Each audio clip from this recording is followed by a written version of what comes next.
Hello again and welcome. I'm Elizabeth with Mom's Clean Air Force. Thank you so much for joining us for our climate coffee break. This is our volunteers' informal space to come together and talk about climate change, air pollution, and the effect on our families, communities, and what we can do about it. Today's conversation focuses on Indigenous leadership and clean air. We'll be exploring how the lived experience shapes advocacy, air pollution challenges facing the tribal communities, and why tribal sovereignty and Indigenous leadership are essential to protecting children's health. We are really honored to be joined today by Shaina Oliver, who leads the Moms Clean Air Force work with our tribal nations. Little housekeeping. We will go until about 1:30 today, saving about the last 10 minutes for questions. If you have questions at any time throughout this presentation or conversation, please feel free to drop it in the chat. And while we're there, please add your name, where you are from, which favorite winter activity is your favorite during this time of year. For me, I love to bake, so that's my favorite thing.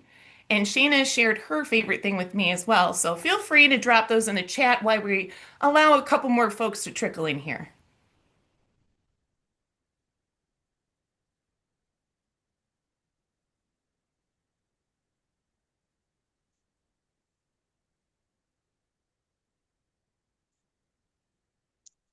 While we're waiting on that, so I'm Shaina Oliver with Moms Clean Air Force Colorado. So I am in the Colorado region, and I also share this position with Lori Anderson, who's also a chapter mom here in Colorado.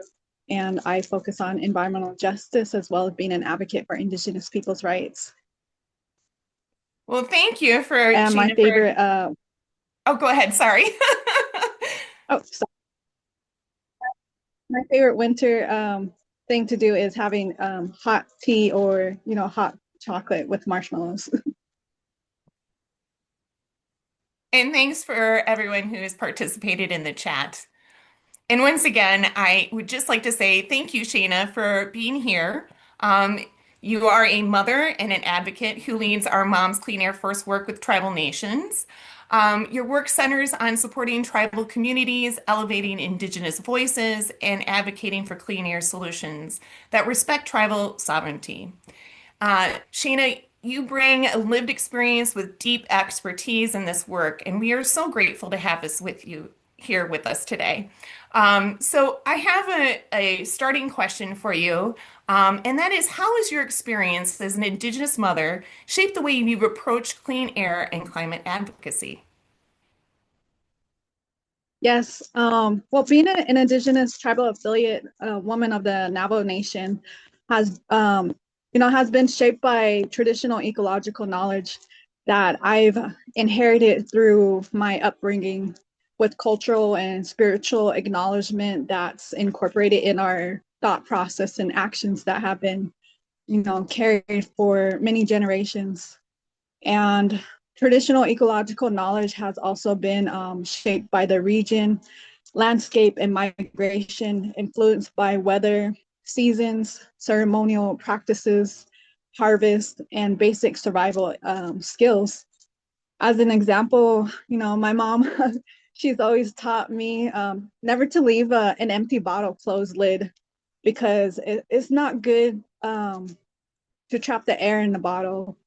To Indigenous people, we value and honor the breath of life. So without air, we wouldn't be here. So in my family, that I learned from my mom, we should be mindful of the living spirit of air that gives breath of life to us as we're, when we first born, we're greeted by that fresh breath of air as an infant. And I'm sure those traditions have played linking, like I said, your spiritual heritage with what we do here. What are some of the things that you find are most pressing in the air pollution challenges that you are facing in tribal nations? And especially when it comes to our children and families, you had talked about how your mom had passed on some of those traditions. What are you doing in that area as well? As a as an Indigenous mom, we continue to carry those same practices forward to our children and, incorporate those teachings to our little ones. And right now, what's really pressing challenge for, tribal nations is funding. Funding to address air pollution challenges has really halted tribal nations' tribal air programs that facilitate climate change action plans to address community and health impacts. Climate change action plans are based on each individual tribal nation's needs. Each tribe has different action plans based on region, and funding for tribes have not, it has not kept up with true costs or even inflation. And with government plans to cut healthcare budgets would further inflict harm on our children and families facing respiratory illnesses, cancer, mental illness, adverse birth outcomes, and premature death caused by environmental changes in our communities. So, many of our communities are facing these challenges as well, not just tribal nations, but non-native, non-tribal communities are also facing these challenges as well. Yeah, funding can be an issue, and it's something I know that Mom advocates for. Mom's Clean Air Force does. And how else does Mom's Clean Air Force support tribal communities and help elevate Indigenous voices in the air quality advocacy? I know you do a lot of work around that. Do you want to talk about that a little bit?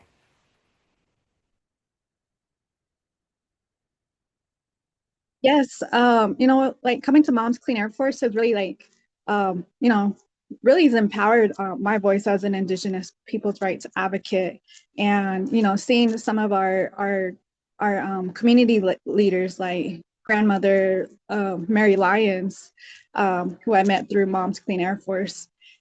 So the work that moms have done, even before me, has always really represented, supported Indigenous voices of across our lands of the United States.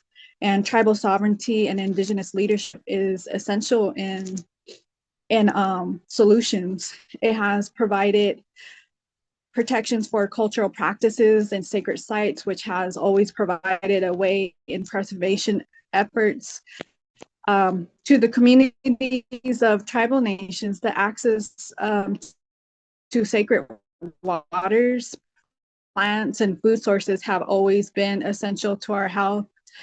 Tribes in Oregon and Washington, they have treaty right to have access to gathering grounds for sacred plants, hunting, and fishing. And it's shown um, that when tribal sovereignty is exercised with tribal community voices, it's a win for public health and clean air. And these, when we talk about tribal sovereignty, a lot of our tribal sovereignty have also, paved the way for preservation efforts for fishermen, especially in the very heavy water areas of these tribal communities, work along the side of non-Indigenous people on these efforts as well, and as well as hunting grounds, preserving that skill and that access to hunting for rural communities has been really important in protecting our lands as well. So it's really important to get to know your tribal communities and understand what what tribal rights they reserve in your area and support them in that way. Well, that leads me right into my next question because I'm sitting here listening to you and I'm wondering what kind of meaningful ways allies like myself and others can engage in clean air advocacy while respecting tribal sovereignty and indigenous leadership.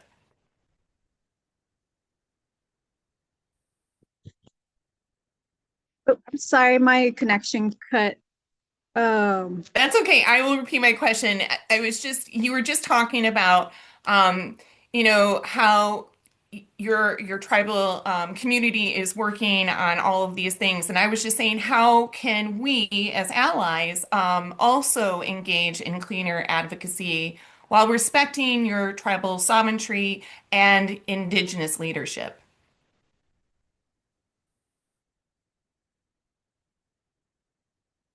yes, um, you know, there's there's today we have map links, the land, I forgot what it's called, but we do have a land link that connects anybody from across the US to put in their zip code, and you'll be able to see what ancestral tribal lands that you live on. And even visiting the state website sometimes lists the tribal nations on their website of the ancestral tribal nations that once occupied the state, or they live federally recognized tribes that are within the state. And that could be even tricky because some tribes have relocated from region to another region, from for instance, like Arizona to California. um, some tribes have been moved and relocated based on different outcomes. But importantly, like folks that are impacted with climate health, they are also inflicted by relocation plans due to climate change. The sea level rises in Alaska has prompted these type of climate actions. That relocation is still a topic in tribal communities. When the first outcome of relocation of the Relocation Act was to simply allow tribal members to be able to freely move about and work and learn outside of their reservations. So, but today it serves as a rule for accessibility for tribes to relocate to a sustainable land-based area. Um, for example, like Alaska, natives that are on the shorelines, they're struggling with relocation because they don't have any treaty rights around outside of their treaty territory, and have to relocate to maybe another state that's more inland. But these are real scenarios that are happening to families that are being faced with sea level rises. Even we kind of tend to forget about like the Pacific Islanders that are being occupied by the U.S., and they have that relocation act there for them to be able to relocate to safer land bases that where they're not going to experience flooding from the sea level rises. So those are like different scenarios, but it's based on each community. Today we see more, you know, unity and diversity in our communities, even here in Colorado, where we have different nationalities and tribal nations that are here in Colorado because of climate change impacts from the lands that their ancestors come from. So, just a little research goes along the ways to, understand the lands that we reside and work on. And we should, honor the ancestors that once were the caretakers of these lands. And thank you for that. And I know you've been involved in a lot of webinars and roundtables, and I'm sure my fabulous national team will start populating some of those videos of Shaina and some of the work that she's done in the chat. Um, but just something that you touched on a little bit too, and just before we open up to questions. Is there anything that you were working on right now, specifically with Moms Clean Air Force, that you or a petition that you're working on, or some other action that you're working on right now that you'd like to tell us about? Yes, moms has been doing a lot of work. Our chapter moms across across our chapters have also been doing meaningful work. Moms, we've been supporting tribal communities through supporting Indigenous voices through our work and partnerships with the National Tribal Air Association. Through that partnership, we were able to create the resource on air pollution and Indigenous peoples in the United States. That resource has been really meaningful in getting Indigenous voices heard and recognized that, there are, over 574 tribal nations in the state of within the boundaries of the United States. As well as supporting advocacy for tribal air program funding and tribal inclusion at every level of governance. Chapter moms are, we work thoughtfully with tribal partnerships to best support meaningful climate change actions for clean air. So we really take time to have those meaningful partnerships and, supporting the needs of what's directly in the need of those tribal communities. So it's really different for all of our chapter moms too. Some of our our tribes of North Carolina have been really pushing forward with the clean school buses, and that's been really a pivotal moment for our communities across the U.S. that are pushing for you know cutting tailpipe pollution in our communities and addressing those ozone pollutions and regional air haze that we see in tribal communities. So those are just those some of the small things that we're doing, but we've done also a lot in advocating for tribal inclusion at every level of governance. Here in Colorado, we supported the renaming of Mount Evans to be replaced with Mount Blue Sky, which honors the Arapaho and Cheyenne tribal nations that once occupied, and they migrated back and forth through Colorado and many states in this region of the in the Midwest, or not Midwest, but West states. So there's lots of resources that we've done in supporting Indigenous voices. You can visit momscleanairforce.org to learn more about the work that we do here with moms and in Indigenous people's voices. Thank you so much, Shaina, for that. And I'm going to open up the floor now. I know, Mark, you've had your hand up for quite some time, so I'm going to call on you first today. Okay, one of my favorite uh, accomplishments of the Native Americans across the United States for the last 1,000 years has been their relationship with buffalo and bison. They've done it just right. They harvested, but only in the right places, so they protect the environment in the natural way. And what we're trying to do now is to get modern uh, people that farmers that harvest buffalo to do the same thing as a model to the right way to do it. Yes, we do have community members here in Colorado that that support Return to Sacred, which is a part of the returning the buffalo to the lands in some parts of Colorado. And when we spoke to the Rocky Mountain Arsenal Park Rangers, they've also stated that, because we asked a lot, like, how can we get the lands to, be what they once were?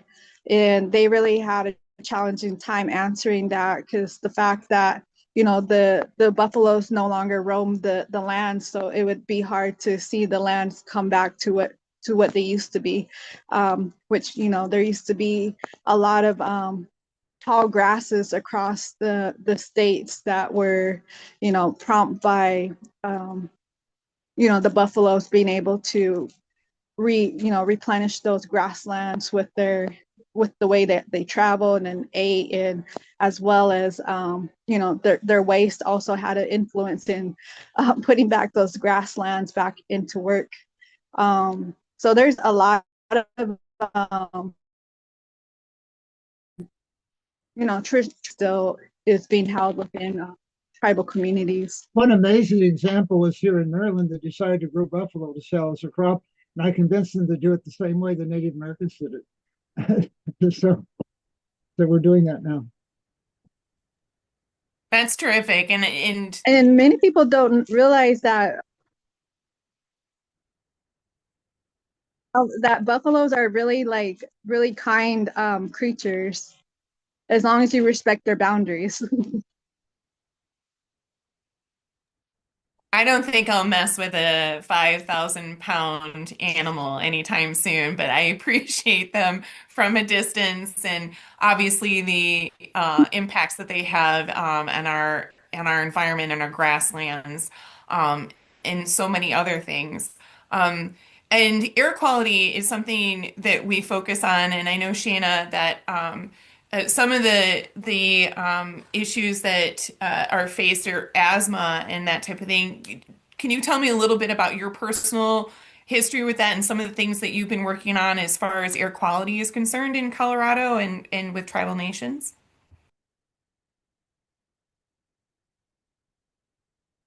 So Colorado, a lot of our air quality has changed due to the increased extraction of oil and gas, but also due to the growth of our population has increased tailpipe pollution, which is causing increased ozone pollution in our communities. And for tribal communities, that have increased regional haze that impacts a lot of our rural and tribal communities.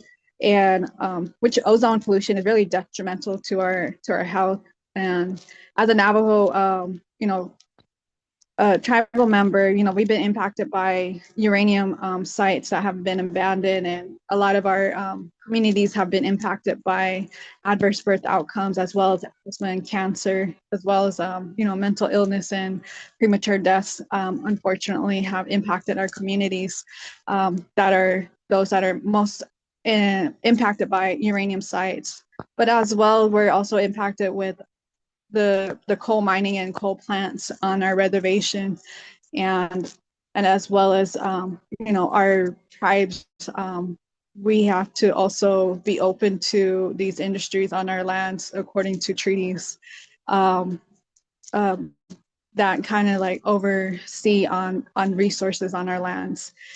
Because of that, like our communities haven't really been able to focus on better healthcare protections for our communities.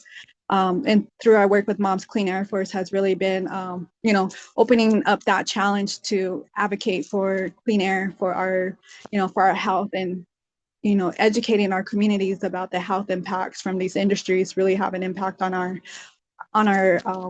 well-being. And asthma and autoimmune diseases are pretty common on tribal communities, as well as cancer and mental illness and adverse birth outcomes and premature deaths are pretty, have increased in our communities on the tribal nations, especially those communities that are near these facilities that facilitate extraction for oil and gas, coal mining, and coal plants. Yeah, you had So the mentioned energy coal sector. plants, I mean something that moms, talks about quite often is the mercury and air toxic standards. And obviously this administration, the EPA, we have a petition right now. Zeldin must resign because once again he's opening up these coal facilities. And of course we get these brochures when we're pregnant, and what it's safe to eat and not to eat. And I'm sure that's going to impact communities that are, relying on natural resources for food consumption and that kind of thing. I know it's something that we talk about here in Michigan and well with our tribal communities. Um, and thank you for your work on that. And also, I'm hoping we can populate our chat with that Zeldin Must Go petition as well. So if you haven't had a chance to go to our website and sign that, please do. But do you want to expound a little bit more about, like I said, just how much, like I said, the rollbacks are happening, how that's impacting you right now in your community? Yeah, so the rollbacks is going to impact a lot of our communities due to the fact that, I'm going back to coal plants would increase uh, payer rates for consumers, for residents, for communities that utility bills. That's going to unfortunately increase due to the fact that we have not wants to you keep coal plants open, even though that it's more expensive plants running, as they're these are industries that are they're due to retire actually, and it's unfortunate. you know It sounds like we're having some connectivity problems, but I know from speaking with Shaina that not only is this impacting, the air quality, but it's also raising folks' electricity bills as well because coal is more expensive to produce, and wind and solar is much cheaper at this time. And these energy companies are passing along that bill to us. So, uh, and it seems like we lost our guest, unfortunately. She was having a little connectivity problems, but If there's any questions anybody has here, or if there's something that we could put as a resource in the chat, please feel free to ask us now, and we'll wait a few minutes to see if Shayna can jump back on here and we can say, oh, there she is. You're on mute, but you are back. I'm not sure if you'll want to turn off your camera for a quick second so we can keep connectivity. Sometimes that helps. I don't know if you all know that or not.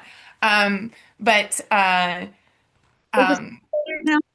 yes, we can. And Sheena, I would love for you I just wanted to wrap this up by saying that thank you for joining us today. Thank you for sharing your leadership with us today and your perspective. And thank you for everyone who joined us here today as well. And like I said, please take a moment here to go through the chat. There's quite a few petitions.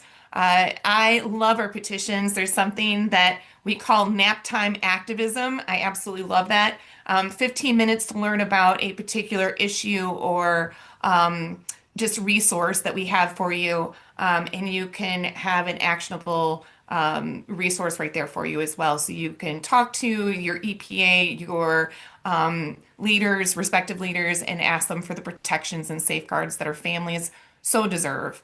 Shayna, before I say goodbye, the final goodbye, I want to just give you a few moments to say goodbye to our folks here as well. So do you have any final words for us?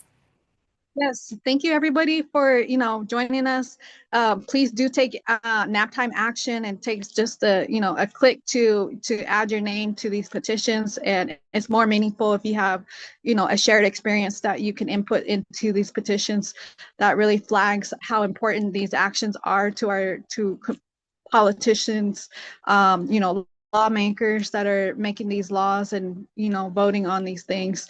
And right now, you can also support our petition supporting tribal air program funding for tribal communities to ensure that they can address climate change actions and tribal air quality. Thank you, Elizabeth, and thank you, everyone. Thank you, Shayna. I absolutely adore Shayna. We've been working together for a very long time now. She's a colleague and a friend, and I'm so honored to have the opportunity to have share you with this larger audience of folks. Thank you so very much for everyone who attended today. We will see you on every third Thursday of each month, and we will have a new topic, a new learning experience, and always an actionable something actionable for you to participate in and let your voice be heard. So thank you again for attending, and we will see you next month.